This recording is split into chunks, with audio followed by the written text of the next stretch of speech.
భక్తి న్యూస్ తొలకరి పలకరించింది. రైతులు సాగుకు సిద్ధమయ్యారు. కానీ ప్రభుత్వం అధికారుల తీరు రైతుల ఆశలపై నీళ్లు చల్లుతోంది.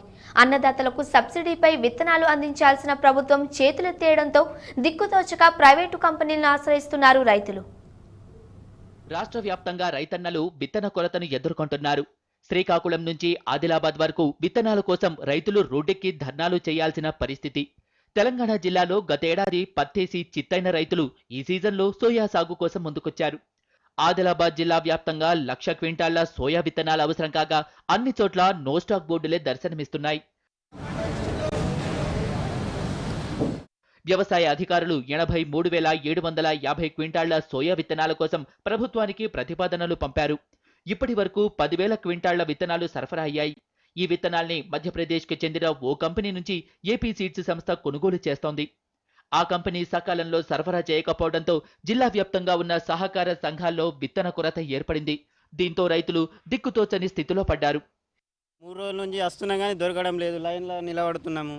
ఈ సోయా విత్తనాలు ఇక్కడ నుండి మహారాష్ట్రకు పార్సల్ చేస్తున్నారు. మరి మా పరిస్థితి ఎట్లా? 8 రోజుల నుంచి సార్ సోయా విత్తనాల గురించి లైన్ల కొద్దీ పోతే కూడా లైన్ల కొద్దీ నిలబడ కూడా దొరకలేవు. ఇప్పుడేమో భూములేమో వర్షాలు లేవని మేము అనుకుంటే ఇప్పుడు వర్షాలు పడుతున్నాయి. ఇప్పుడు భూములన్నీ మంచిగా చేసుకున్నాం. ఇప్పుడు విత్తనాల కొరకు లేకపోతే ఇప్పుడు 4 రోజుల నుంచి తిరుగుతున్నాం సార్. 4 రోజులు లైన్లో పెట్టినా కూడా నో స్టాక్ అని పెడుతున్నాం సార్. టీవీలలో యాడ్లు, పేపర్లలో యాడ్లు, మీది రైతు ప్రభుత్వం, మేము రైతులకు ఎంతో న్యాయం చేస్తున్నామని చెప్పుకున్నటువంటి ప్రభుత్వం ఆదిలాబాద్ జిల్లాకు 1,00,000 క్వింటాల సోయాబీన్ అవసరమైతే కేవలం జిల్లాకు 10,000 క్వింటాలే సప్లై చేయడం జరిగింది. ఇప్పుడు అంటా ఉన్నారు జిల్లాలోని వ్యవసాయ శాఖ అధికారులు, జిల్లా యంత్రాంగం ఇంకో వారం 15 రోజుల లోపల మేము సోయాబీన్ విత్తనాలు తెప్పిస్తామని. ఒక్కసారి వీళ్ళు ఆలోచించాలా. ఈ జూన్ మాసంలో మరి రైతులందరూ కూడా ఈ విత్తనాలు వేసుకోవడానికి సిద్ధమైన సమయంలో ఈ ప్రభుత్వం విత్తనాలు సరఫరా చేయడానికి సిద్ధంగా లేదంటే చాలా ఘోరమైనటువంటి పరిస్థితి. ఇక్కడి సబ్సిడీ విత్తనాలు అక్రమంగా పక్క రాష్ట్రాలకు తరలిపోవడంతో జిల్లాలో విత్తన కొరత ఏర్పడిందని ఆరోపిస్తున్నారు రైతులు. విత్తన కొరత ఉందని ఒప్పుకుంటున్న అధికారులు మాత్రం త్వరలోనే సమస్య అధిగమిస్తామని హామీలిచ్చేస్తున్నారు. సోయా చిక్కుడు ఏరియా పెరగటము, మరి విస్తీర్ణము ఎక్కువ అవ్వటము ఒకటి. ఈ సీడ్ అనేది సప్లై కొద్దిగా స్లోగా జరిగింది అనమాట. సీడు కొద్దిగా సకాలంలో సప్లై చేయలేక కొంచెం ఆలస్యం జరగడం వల్ల మనకి, ఎందుకంటే ఇది మధ్యప్రదేశ్ నుంచి రావాల్సి ఉన్నది, ఆ ఏజెన్సీ వాళ్ళు కొంచెము మరి డిలే అవుతూ ఉన్నది. దానివల్ల మనము సకాలంలో రైతులకి మనము పంపిణీ చేయలేకపోతున్నాం. ఆదిలాబాద్ జిల్లాలో రైతులు సోయా విత్తనాల కోసం అగచాట్లు పడుతుంటే అటు శ్రీకాకుళం జిల్లాలో వరి విత్తనాల కోసం అన్నదాతలు రోడ్డెక్కారు. ఇప్పటికే నారుమళ్లు వేసుకునేందుకు సిద్ధమైన రైతులు నాణ్యమైన వరి విత్తనాలు దొరక్క అయోమయంలో పడ్డారు. నీలం తుఫాను కారణంగా విత్తనాలు కట్టుకోవడానికి వీలు పడని వారు పూర్తిగా వ్యవసాయ శాఖపైనే ఆధారపడ్డారు. మరోవైపు వ్యవసాయ శాఖ విత్తనాలు సరఫరా చేస్తున్న వీటిలో నాణ్యత శూన్యమని గగ్గోలు పెడుతున్నారు రైతులు. చాలా దౌర్భాగ్యమైన పరిస్థితి ఏర్పడింది. విత్తనాలు మేలు రకమైన విత్తనాలు లేవు. రైతులు ఉదయం నుంచి రోజు కాపలే, సాంబా లేదు, దొరకడం లేదు. ఇక్కడ రోజు రేపు ఎల్లుండో అంటున్నారు. చేయలేదు సార్. సరైన నిర్ణయాలు ఎవరు తీసుకోవడం లేదు, ఏ ఉద్యోగం అయినా ఉన్నాం. అందుకారణం వల్ల రైతులు చాలా ఇబ్బందులు పడుతున్నారు. ఉరి విత్తనాలు కావాలని వచ్చాం. తెచ్చిన తర్వాత సరుకు చూసిన తర్వాత అందరూ గుండె అయిపోతున్నాయి. మరి పనికిరావని అందరూ వెళ్ళిపోతున్నారు. నేను వెళ్ళిపోతాను. 4 రోజులు నేను వస్తాను. ఏ రకం కోసం వస్తున్నా? రామ్మసూరు, స్వర్ణకే రెండు దొరకడం లేదు. ఈవేళ తెరమోసి వచ్చిన విత్తనం బాగోలేదు. మేము 6 రోజులు బట్టి కంటిన్యూ వచ్చి వెళ్ళిపోతున్నాం. ఈ వర్షంలో తిరగడం అవుతుంది. కానీ ఇదిగో ఉదయం వస్తే మధ్యాహ్నంకి వస్తుంది లోడ్ అన్నాం. తెరా చూస్తే ఇవాళ వస్తే నాసి రకం వచ్చింది. అది కళ్ళ మీద ఏదో రైతు కాడో ఎవరికాడో కొనేసి ప్రైవేట్ సీడ్ అంటారు. ఇంకా వాళ్ళు కూడా మనకి ఈ గుంటూరు నుండి ఎక్కడి నుండి వచ్చింది అన్నారు. అది నలిపితే 100% మొక్క అయిపోతుంది. అది పండిన పంట కూడా అది ఈ మధ్యలో ఈ సీజన్లో వేసినట్టుంది. ఏప్రిల్లో ఇప్పుడు జనవరి తర్వాత అది పండింది. ఎగరబోసి తెచ్చి మాకు ప్యాకెట్లు వేసి. ప్రభుత్వం అధికారులు విత్తన సరఫరాలు పూర్తిగా వైఫల్యం చెందారని విమర్శిస్తున్నారు రైతులు. ఖరీఫ్లో సాగు చేసిన వరి నుంచి తయారు చేయాల్సిన విత్తనాల్ని సరఫరా చేయాల్సిండగా రబీలో పండించిన పంట నుంచి తయారు చేసి తమకు అంటగడుతున్నారని వాపోతున్నారు అన్నదాతలు. మరోవైపు అధికారులు మాత్రం విత్తనాల కొరత లేదంటున్నారు. తాము సరఫరా చేసిన విత్తనాలన్నీ నాణ్యమైనవేనని భరోసా ఇస్తున్నారు. ఈ సీడ్లో మనకేం ఫాల్ట్ లేదు యాక్చువల్గా. అయితే నిన్నటి వరకు మనం 12,000 క్వింటాళ్ళు మనం జిల్లాకి సప్లై చేయడం జరిగింది. ఈ 12,000 క్వింటాళ్ళు కూడా ఖరీఫ్ సీడ్. అది ఇప్పుడు ఇదేంటంటే ఈరోజు వచ్చిన ట్రక్ రబీ సీడ్. ఖరీఫ్ సీడ్కి రబీ సీడ్కి లుక్లో తేడా ఉంటుంది, కానీ మొలక శాతంలో డిఫరెన్స్ కానీ ఎట్లాంటిది ఏమి ఉండదు. మేము మొలక కట్టి చూసిన తర్వాతే మీకు రైతులకు సప్లై చేయడం జరుగుతుందండి. ఇప్పుడు ఇలాంటి కూడా నేను శాంపుల్ చూశాను, చాలా ఎక్సలెంట్గా ఉంది. ఓవైపు విత్తనాల కొరత, మరోవైపు సరఫరా చేస్తున్న విత్తనాల్లో కనిపించని నాణ్యత. రాష్ట్ర వ్యాప్తంగా వర్షాలు విస్తారంగా పడుతున్న విత్తనాల సమస్యతో రైతులు సతమతమవుతున్నారు. ఉగ్రవాదులు సామాన్య పౌరులను బందీలను చేసినప్పుడు ఏం చేయాలి? ఈ అంశంపై నేషనల్ సెక్యూరిటీ గార్డ్స్ కసరత్తు చేసింది. దాడుల సమయంలో ఉగ్రవాదులతో సంప్రదింపులు జరపడానికి నిపుణులతో వ్యూహాత్మక బృందాన్ని ఏర్పాటు చేసుకోవాలని నిర్ణయించింది. కాందహార్ విమాన హైజాక్, ముంబై దాడుల అనుభవాలతో కేంద్ర హోంశాఖ కూడా ఎన్ఎస్జీ ప్రతిపాదనకు ఆమోదం తెలిపింది. ఇంతకీ ఎన్ఎస్జీ హైడ్ చేసుకోబోయే ప్రొఫెషనల్స్ టీంలో ఎవరెవరుంటారు? ఎన్ఎస్జీ కమాండోలకు ఎలా ఉపయోగపడతారు? రక్తపాతాన్ని, ప్రాణ నష్టాన్ని ఎలా నివారిస్తారు?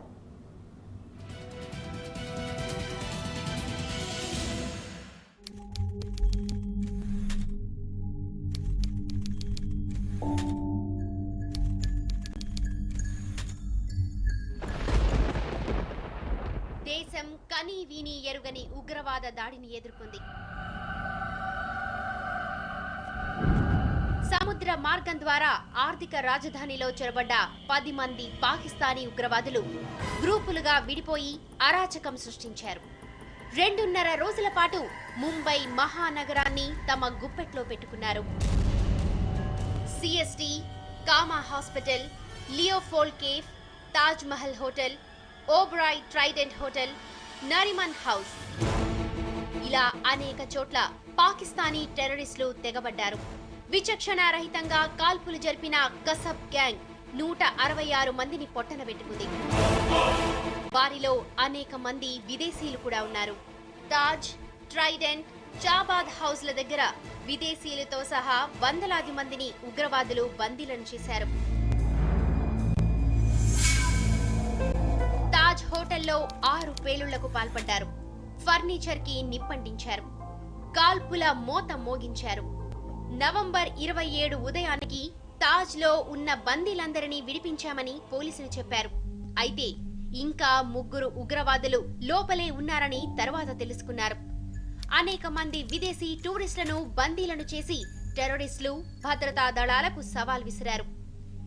ర్యాపిడ్ యాక్షన్ ఫోర్స్, మెరైన్ కమాండోలతో కలిసి ఎన్ఎస్జీ కమాండోలు వ్యూహాత్మకంగా పోరాడారు. తొలి రోజు 200 మందిని కాపాడారు. అటు కొలబాలోని నారిమన్ హౌస్ లోకి కూడా టెర్రరిస్టులు చొరబడ్డారు. 12 కుటుంబాలకు చెందిన అనేక మంది యూదులను బందీలను చేశారు. వారిని కాపాడడానికి ఢిల్లీ నుంచి వచ్చిన ఎన్ఎస్జీ కమాండోలు రంగంలోకి దిగారు. మొదటి రోజు నారిమన్ హౌస్ మొదటి అంతస్తు నుంచి 9 మందిని ఎన్ఎస్జీ కమాండోలు కాపాడారు. ఆ తరువాతి రోజు హెలికాప్టర్ల నుంచి నారిమన్ హౌస్ లో మెరుపులా ప్రవేశించిన ఎన్ఎస్జీ దళాలు ముష్కరులను మట్టుబెట్టాయి. అటు తాజ్ హోటల్లో రెచ్చిపోయిన 3 ఉగ్రవాదులను అంతం చేయడంతో నవంబర్ 29 ఉదయానికి ఎన్ఎస్జీ కమాండోల ఆపరేషన్ బ్లాక్ టార్నడో ముగిసింది.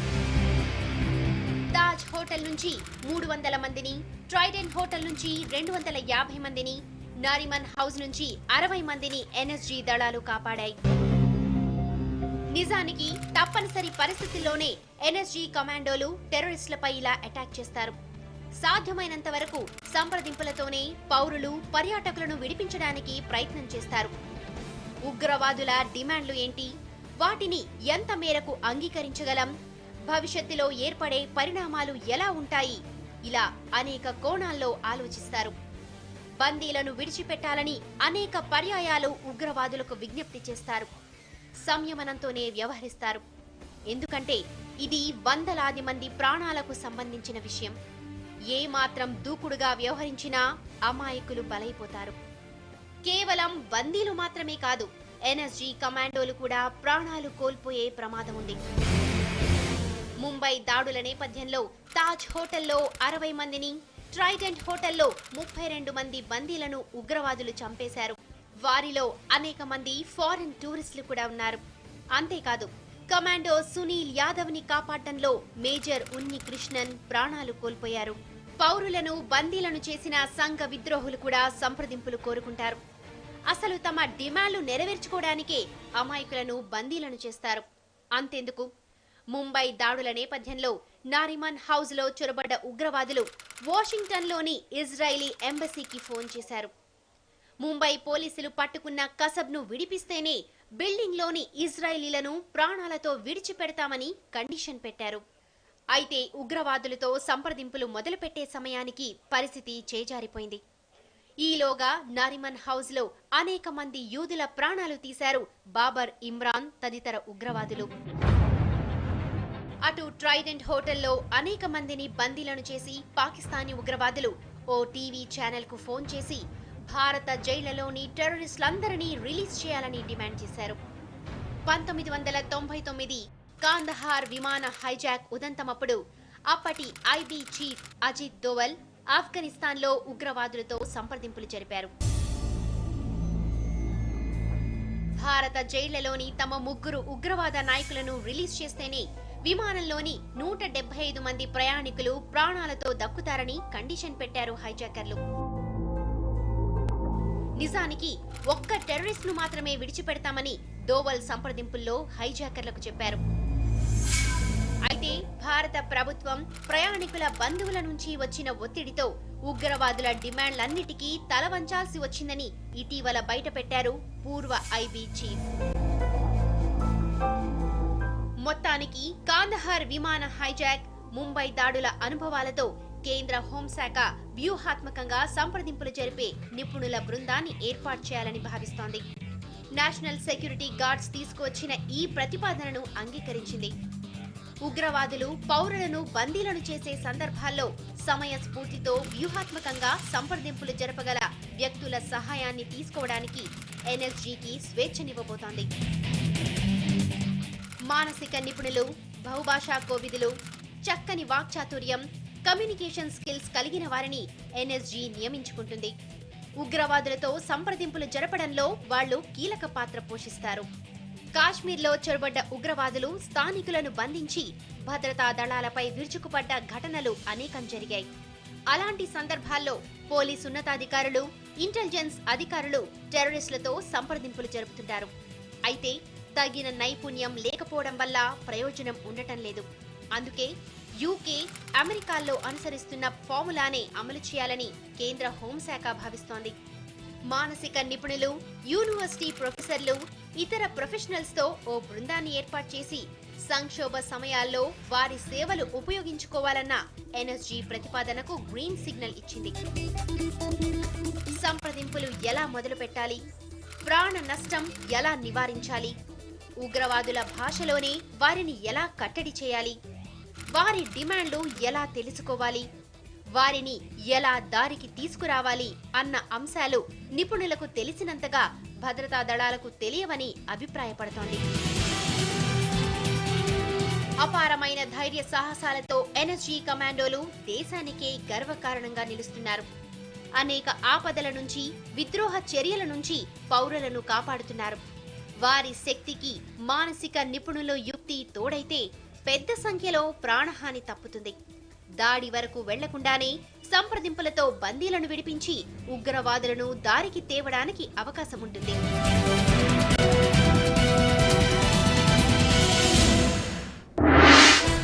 తెలంగాణ వ్యాప్తంగా కొనసాగుతున్న బంద్, ఆర్టీసీ బస్సును తగులబెట్టిన ఆందోళనకారులు.